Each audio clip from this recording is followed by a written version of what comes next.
ባለፉት 5 ወራት ውስጥ 69,000 የመንግስት ወታደር ከግዳጅ ቀጠና በተለያዩ ምክንያቶች ስለመጥፋቱ ተሰማ። 10% የሚሆኑ ወታደሮች የጠፉት ከነትጥቃቸው ነው ተብሏል። እነዚህ የከዱ ወታደሮች ለመተካትም ከ30,000 በላይ ጦር ስልጠና ላይ ስለመሆኑ ተሰምቷል። ከአንድ ዓመት በፊት ግማሽ ሚሊዮን የተሻገረ ሰራዊት እንደነበረው ሲናገር የቆየው የሀገሪቱ መንግስት አሁን ከፍተኛ የተባለ ማሽቆልቆል ውስጥ ነው ተብሎለታል። የብልጽግናው አገዛዝ የጥቂት ባለስልጣናትን ምቾትና ሹመት ለመጠበቅ ብሎ ከሀገሪቱ ህዝብና ፖለቲከኞች ጋር ደም ያቃባው የሀገሪቱ መደበኛ ሰራዊት ሲሞት መርዶ የማይነገርለት ሲቆስልም የማይታከም ደሞዝም በቅጡ የማይከፈለው እንደሆነ ከጦሩ የወጡና ያመለጡ ሰዎች በተደጋጋሚ ሲናገሩት የሚደመጡት ጉዳይ ነው። አገዛዙ ሰራዊቱን የሚይዝበት መንገድም ዜጎች በፈቃዳቸው እንዳይቀላቀሉትና እንዲሸሹት እያደረገው በመሆኑም ባፈሳና ለወረዳዎች በተሰጠ ኮታ በግዳጅ እየመለመለ ወደ ማሰልጠኛ እያስገባም ይገኛል። ጦሩን የስልጣኑ ዘበኛ አድርጎ 1000 ዓመትን ብትዋጓት ታሸንፉኝም የሚለው ብልጽግና ለጥቂት ጀነራሎች ሰፋፊ መሬትና ማዕረግን እያደለ የሚያደርገው ማዋጋት የሀገሪቱን ወጣቶች እርስ በርስ እንዲጋደሉ እያደረገ በቀጠለበት በዚህ ወቅት የባለስልጣናትና ቤተሰቦቻቸው ምቾት እንዳይጓደል ተብሎ የሚሞተውን ባልደረቦችን የሚመለከተው ሰራዊት ከግዳጅ ቀጠና በተለያየ ጊዜ እየከዳ ስለመሆኑም ሲዘገብ ቆይቷል። ይሁን እንጂ ባለፉት 5 ወራት የተመዘገበውን ያክል ሰራዊት ከድቶ እንደማያውቅ የመከላከያ የ6 ወራት ግምገማ ሪፖርት ያሳያል። ባለፉት 5 ወራት ውስጥ ብቻ 69,000 ሰራዊት ከእግረኛው ጦር ከድቷል ሲል የገመገመው የሀገሪቱ መከላከያ በ5 ዓመታት የውጊያ ዘመኑ ይህንን ያክል የከጅ ቁጥር አልተመዘገበበትም ብሏል።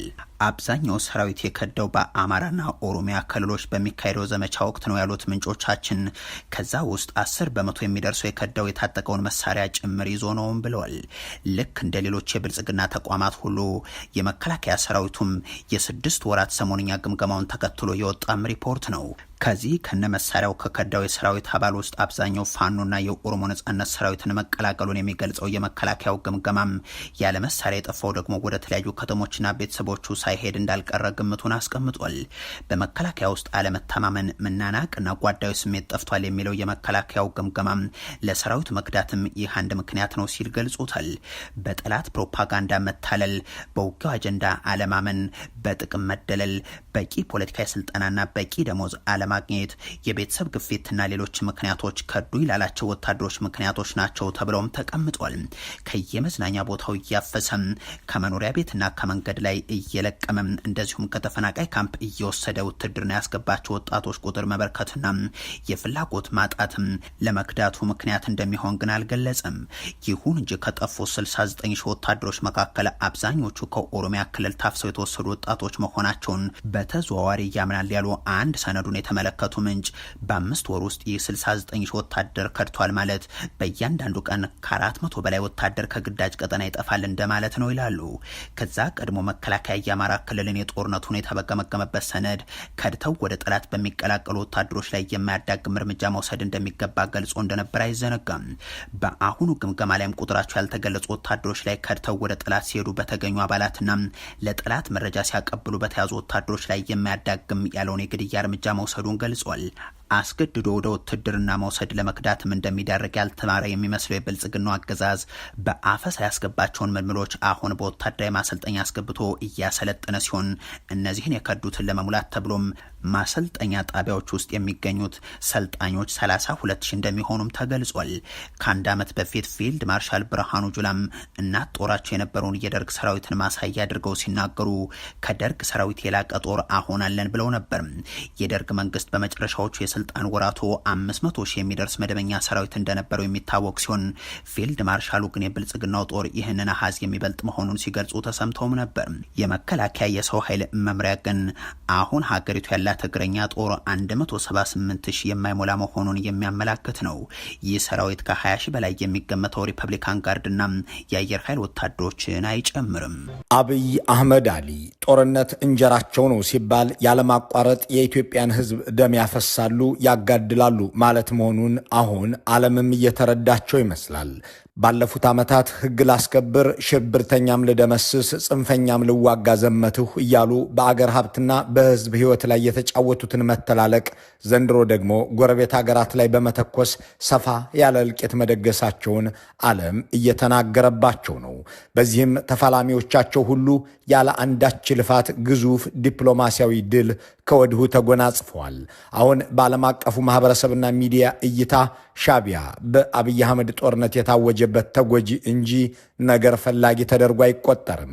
ህወሓትም በድሮን ጭምር ጦርነት የተከፈተበት፣ የፈረመው የሰላም ስምምነት የተጣሰበት፣ አዲስ ጦርነት የተደገሰለት፣ በአጠቃላይ በአብይ አህመድ ተንኳሽነት ምክንያት ተገዶ ወደ ጦርነት የሚገባ እንጂ ግጭት ቀስቃሽ ተደርጎ እየታየ አይደለም። የኦሮሞ ነጻነት ጦርንና ፋኖን እየተዋጋ ዓመታትን የዘለቀው ብልጽግና የጦርነት ቆሌውን ለማርካት ብሎ ደም የማፍሰስ ውቃቢው ምሱ እንዲደርስም ብሎ የሚያደርገው እንጂ ለመደራደር ለመነጋገር ቦታና ምክንያት ቸግሮ አይደለም የሚለውን ዓለም ከተስማማበት ቆየ።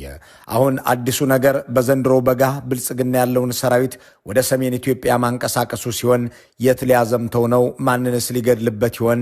ስንት ሴት ሊያስደፍርበት፣ ስንት ወጣት ሊረሽንበት፣ ስንት ከተማ በሻሻ ሊያደርግበት ነው የሚለው መወያያ ሆኖ ቀጥሏል። የአብይ አህመድን ጦረኛነት የተገነዘቡ በርካቶች ይህንን ሰራዊት ከትግራይ እስከ አስመራ ድረስ ተዋጋ ብለው ሊያሰማሩት ነው እያሉ ነው። አገዛዙ በግልጽ ያወጣውና ያስተዋወቀው እቅድ የለም። የጦርነት ሰበቦችን ግን አስተዋውቋል። ወደ ትግራይ የሚሄድን በጀት፣ ነዳጅ፣ ሸቀጥ፣ እርዳታ፣ መድኃኒት ወዘተ ከልክሏል። ከ2013 ጦርነት በፊት የትግራይ ክልል መስተዳድር አካላት የነበሩትን ግዛቶች የፌዴራል መንግስት ያስተዳድራቸው ብሎ የአማራም የትግራይም አይደሉም የኦህዴድ እንጂ ብሏል።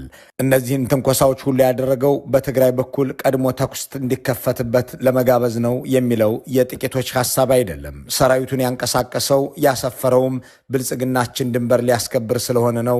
ይህም ለታደሰ ወረደ ተነግሯቸዋል የሚሉ የሚዲያ ሚሊሻዎችን በማሰማራት ያለ ልማዱና አመሉ የኢትዮጵያ ሉዓላዊነትና ድንበር ጠባቂ መስሎ ለመታየት ሞክሯል።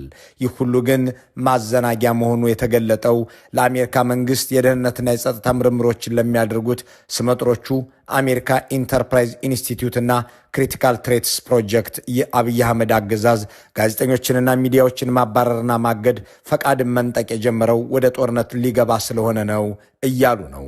እናም በሚቀጥለው ወር ጦርነቱ ሊጀመር እንደሚችል ግምታቸውን አስቀምጠዋል።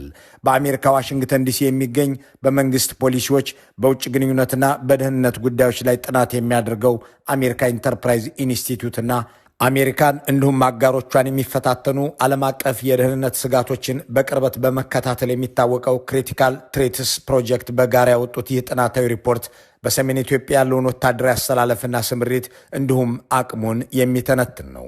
ሻዕቢያ የትግራይና የፋኖ ኃይሎች እንዲሁም ኦላ ተደምረው የሚፈጥሩትን ጸረ አብይ አቅም በልዩ ልዩ ማስረጃዎች ያቀርባል።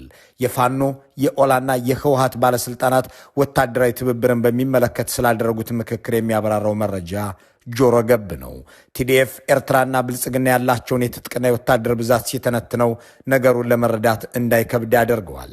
7 ዓመት ሙሉ መንግስት ሆኖ አንድም ጦርነት ያላሸነፈ የመጀመሪያው የኢትዮጵያ መንግስት ባለፉት 100 ዓመታት ከብልጽግና ውጭ ከቶ የለም። ታዲያ ይህ አቅሙን የማያውቅ ነው የሚባልለት አገዛዝ ወታደራዊ ችሎታው እንደሚያወራው ነው ወይ ለሚለው ጥያቄ ከትንሹ ሻዕቢያም ያነሰ አቅም አለባቸው የሚያስብለውን ዘርፎች ጥናቱ ያስረዳል። ይህንን ዘለግ ያለ ሪፖርት ለእናንተ እንዲመች አድርገን አዘጋጅተነዋል። እንዲትከታተሉን እንጋብዛለን። የሁለቱ ድርጅቶች ጥልቅ ትንታኔ እንዲህ ይቀጥላል። የኢትዮጵያ ፌዴራል መንግስት ከ2013 እስከ 2015 በነበረው የትግራይ ጦርነት ወቅትና ከዚያ በፊት ከነበሩት ጋር የሚመሳሰሉ ገደቦችን በጋዜጦች ላይ መጣል ቀጥሏል።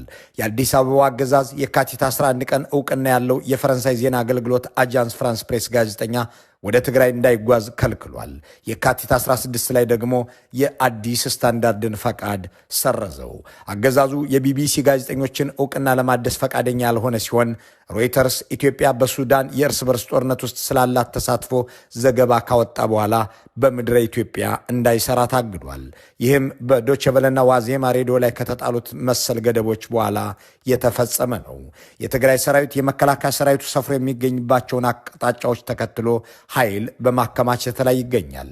የትግራይ ኃይል ከባድ መሳሪያዎችንና ታንኮችን ማሰማራቱም ተዘግቧል። እነዚህ የኃይል ግንባታዎችና መገለጫዎች የመጡት የመከላከያ ሰራዊቱንና የትግራይ ኃይል የትግራይ ጦርነት ካበቃ በኋላ ለመጀመሪያ ጊዜ ግጭት ካሳዩ በኋላ ነው። የትግራይ ሰራዊት ጥር ወር መጨረሻ ላይ የመከላከያ ሰራዊቱንና እሱን ታዝለው የገቡ ኃይሎችን በትግራይ አወዛጋቢ ከሆኑ ቦታዎች ለማስወጣት ጥቃት ቢጤ ሰንዝሮ ነበር። የትግራይ ሰራዊት በመጀመሪያ በሰሜን ምዕራብ ዞን የሚገኘውን የጸለምቲ ወረዳ አብዛኛውን ክፍል ተቆጣጥሮ ከወጣ በኋላ በደቡብ ዞን የሚገኘው የአላማጣ ወረዳ ቁልፍ ከተሞችንም እና ቦታዎችን ተቆጣጥሯል። ህወሓት ከጥቃቱ በኋላ ውጥረቱን ለማርገብና ውይይት ለማድረግ ቢጠይቅም የፌዴራል መንግስቱ ፈቃደኛ ሳይሆን ቀርቷል። የፌዴራል መንግስቱ ጥር 30 የቀረበለትን የአፍሪካ ህብረት የተሸማገሉ ጥያቄ ውድቅ አድርጎ ወታደራዊ ጦር ሰፈሮችን ወደ ማደራጀት አተኩሯል። በተያዘው ሳምንት የመጀመሪያው ቀናት ደግሞ የፌዴራል መንግስቱ በትግራይ አወዛጋቢ በሆኑ አካባቢዎች ተጠሪነቱ ለፌዴራል የሆነ ምርጫ አካሄዳለሁ ሲል ወስኗል። ይህም በትግራይ ጊዜ አስተዳደር በኩል የትግራይን ድንበርና የፌዴራል ህገ መንግስቱን የጣሰ መሆኑ ተገልጾ ተወግዟል። በፌዴራል መንግስቱና በህወሓት መካከል ያለው ግንኙነት ከባለፈው ጥር ጀምሮ በከፍተኛ ሁኔታ እየተበላሸ በመምጣቱ ሁለቱም ወገኖች መፍትሄ ወደ ሌለው ቅራኔ ውስጥ ገብተዋል። በአወዛጋቢ አካባቢዎች የሰፈረውን የብልጽግና ሚሊሻ ብልጽግና ለማስወጣቱ የተፈናቀለው የትግራይ ህዝብ ወደ እነዚሁ አካባቢዎች አለመመለሱና የትግራይ ሰራዊትን ትጥቅ መፍታት በተመለከተ የትግራይ ጦርነት እንዲያልቅ ምክንያት የሆነውን የፕሪቶሪያ የሰላም ስምምነት አተገባበር አዳክሞታል። የፌዴራል መንግስቱ ከጦርነቱ በፊት የትግራይ ክልል መስተዳድር አካል ወደ ነበሩ ቦታዎች ያስገባቸውን ሚሊሻዎች በማስወጣትና ህጋዊ የትግራይ ወሰኖችን በማስከበር ረገድ የፕሪቶሪያ ስምምነት የጣለበትን ግዴታ አልተወጣም። የትግራይ ሰራዊትም ይህንኑ ጉድለት ለህልውናው እንደ ምክንያት በመጠቀም ትጥቅ የመፍታቱን ሂደት በከፍተኛ ሁኔታ ዘግይቶታል። ታደሰ ወረደ በጸለምት የተከሰቱት ግጭቶች የፌዴራል መንግስቱ ለተፈናቃዮች መመለስና ለሚሊሻዎች መውጣት ዘላቂ መፍትሄ ማግኘት ባለመቻሉ የመጡ መሆናቸውን ገልጸው ሲያብራሩ ተደምጠዋል። የፌዴራል መንግስቱ የህወሓትን ህጋዊ የፓርቲ ሰውነት ሰርዞታል። ይህም ህወሓት መደበኛ የፌዴራል ወይም የክልል ስልጣን እንዳይኖረው አድርጎታል። እናም ህወሓት የሚቆጣጠራትን ትግራይን ብልጽግና ከመደበኛ ተቋማዊ ቁጥጥር ውጭ ማድረግ አልተቻለውም። የፌዴራል መንግስቱና ህወሓት እስከ ባለፈው ታህሳስ መጨረሻ ድረስ እርስ በርስ የጦርነት አዝማሚያ ያላቸውን አቋሞች ሲያንጸባርቁ ቆይተዋል። ህወሓት ባሳለፍነው ዓመት ሰኔ ወር ላይ ወታደራዊ ኮማንድ ፖስት በማቋቋም በትግራይ ሰራዊት ላይ መደበኛ ቁጥጥር አግኝቷል። የትግራይ ሰራዊት በህዳር ወር ወደ አፋር ክልል በመግባት የትግራይ የሰላም ኃይል የተባለውንና የብልጽግና መንግስት ይደግፈዋል ተብሎ የሚታመነውን ጸረ ህወሓት ቡድን ለማዳከም ሞክሯል። የመከላከያ ሰራዊቱ ለዚህ ምላሽ በድሮን የታገዘ ጥቃት የሰነዘረች ሲሆን ይህም ከጦርነቱ ማብቂያ በኋላ በትግራይ ኃይሎች ዘንድ የተሰነዘረ የመጀመሪያው ጥቃት ሆኖ የተመዘገበ ነው። በመቀጠልም የፌዴራል መንግስቱ በታህሳስ ወር ለትግራይ የሚሰጠውን በጀት አቋርጦታል። ይህም የትግራይ ሰራዊት ባልተከፈለ ደሞዝ ምክንያት በክልሉ አስተዳደር ላይ ለተወሰኑ ጊዜያት የታየ አመፅ እንዲቀሰቀስ ምክንያት ሆኗል። የኢትዮጵያ ፌዴራል መንግስት ዓላማ ህወሓትን ማዳከምና በኤርትራ በህወሓት በአማራ የፋኖ ሚሊሻዎችና ምናልባትም በኦሮሞ ነጻነት ጦር መካከል እየተፈጠረ ያለውን ጸረ መንግስት ጥምረት መበተን ሳይሆን አይቀርም። ጠቅላይ ሚኒስትር አብይ አህመድ ስልጣንን በጠቅላላ ለመጠቅለል የሚያደርጉትን እንቅስቃሴ ህወሓት ሲቃወመው ቆይቷል። እነዚህ መሰረታዊ አለመግባባቶች በ2013 የመጀመሪያ ወራት የትግራይን ጦርነት አስነስተዋል። ምንም እንኳን የፕሪቶሪያ የሰላም ስምምነት ለፌዴራል መንግስቱ ትግራይን መልሶ ለመቆጣጠር እድል የሰጠው ቢሆንም አብይ አህመድ የህወሓትን ወታደራዊና ፖለቲካ የበላይነት በትግራይ ውስጥ ማጥፋትና መቆጣጠር ሳይቻላቸው ቀርተዋል። የመከላከያ ሰራዊቱ ጠቅላይ ኤታማዦር ሹም ብርሃኑ ጁላ ባለፈው ታህሳስ አካባቢ ባደረጉት ንግግር የህወሓት የፕሪቶሪያ ስምምነት ጥሰቶች ለጦርነቱ ምክንያት እንደሚሆኑና የህወሓት አመራር መወገድ እንደሚገባው ተናግረዋል እያለ የሚቀጥለው የሁለቱ የአሜሪካ ተቋማት ትንታኔ ያስታወሰው የብርሃኑ ንግግር የሚከተለው ነው። ሰሜን እዝ ላይ የደገመውም እሱ ነው። አሁንም በየቀኑ ይክዳል።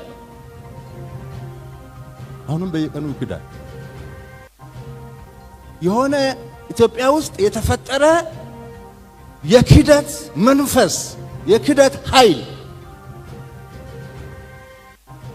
ነው። ይሄ